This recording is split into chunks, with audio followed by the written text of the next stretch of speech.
Well, there we have it. The revolution will not be televised. You'll not be able to turn on, plug in, cop out, something like that. No, it won't be televised. Well, it certainly won't be on the BBC and the ITV and the mainstream media in Britain, or TF1 or any of the big channels in France, or anywhere else for that matter. It seems to be completely off their record. So this is episode 9 of my presentations. It's Thursday afternoon, the 28th of January 2021, and welcome to the bunker for all those who haven't been here before and seen me hiding away from the virus down here in my cellar.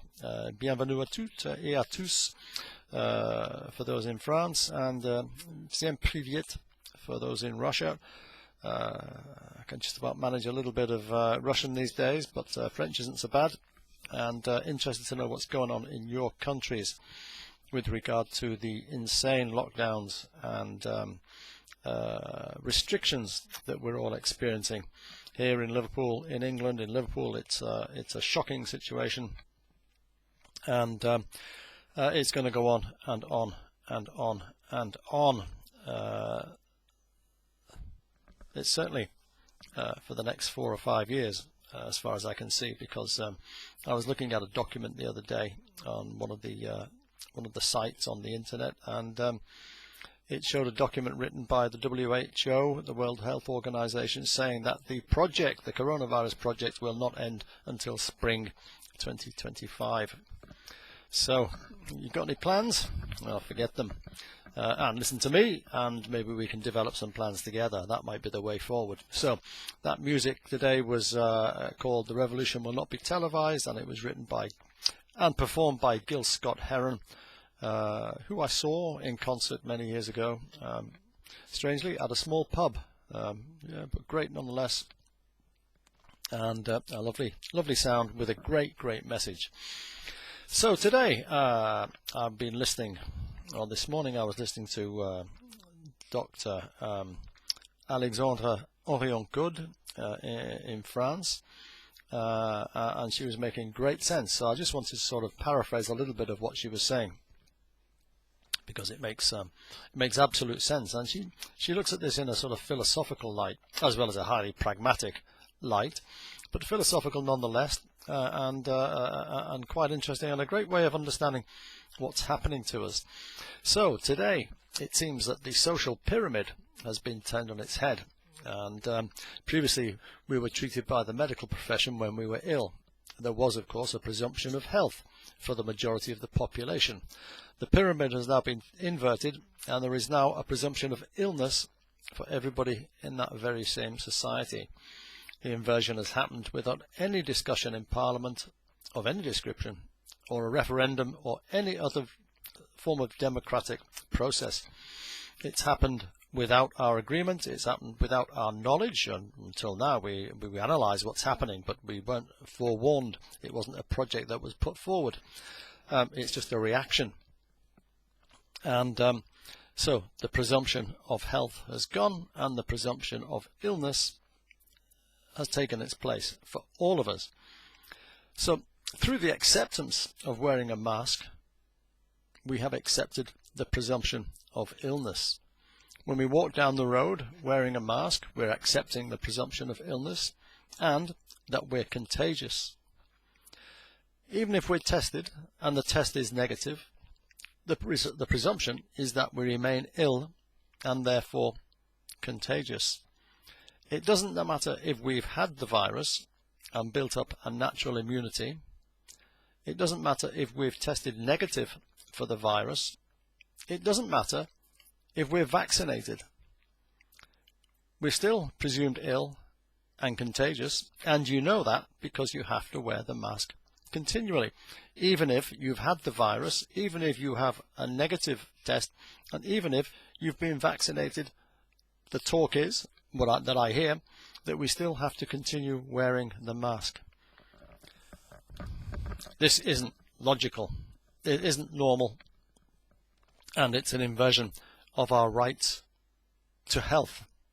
We do not have the right to be healthy anymore. We are considered by the state, by our own society, by everybody around us, to be ill and contagious at all times, and everything we do and wherever we go, we are ill and contagious. And we can even be locked up on the basis that we're ill and contagious, even if we're in full health.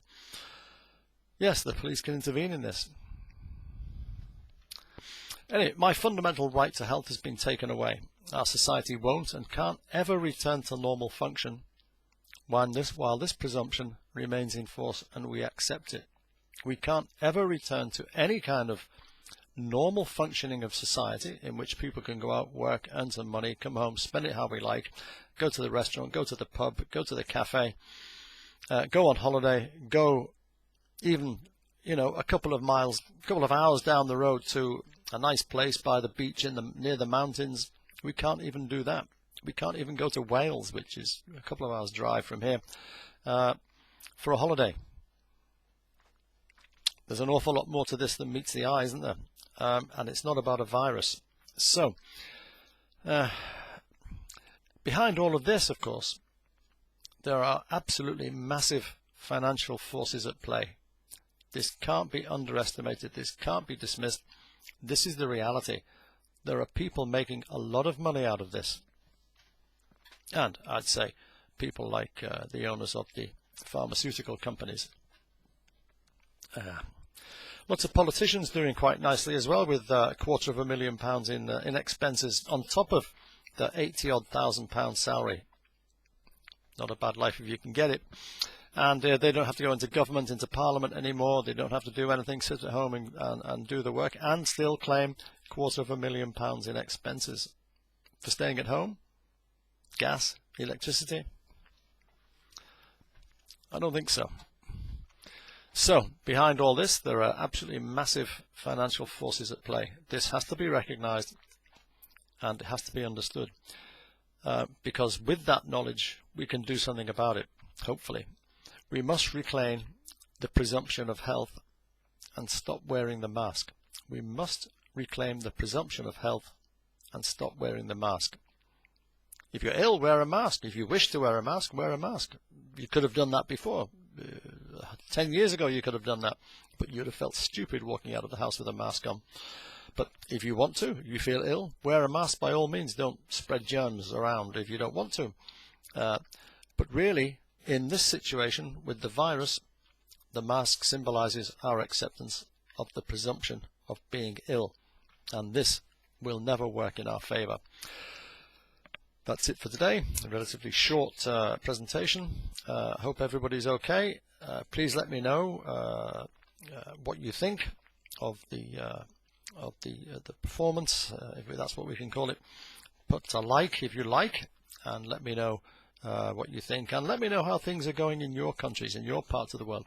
This is really interesting to find the similarities of what's going on, and also to find out about the protests that are going on, because even more important, people have to stand up and say, I'm not ill, I'm healthy, I'm okay, and get back to normal, because summer's coming, spring's around the corner, and I want to go on holiday, like, well, probably 50-odd million people in this country, 60-odd million people in this country, and 500 million people in Europe probably all want to do the same thing. Small number of people telling us we can't. A big police force keeping that in check. So thank you very much. See you soon, and thanks for listening to me in the bunker. This is Northwestern Approach. Goodbye.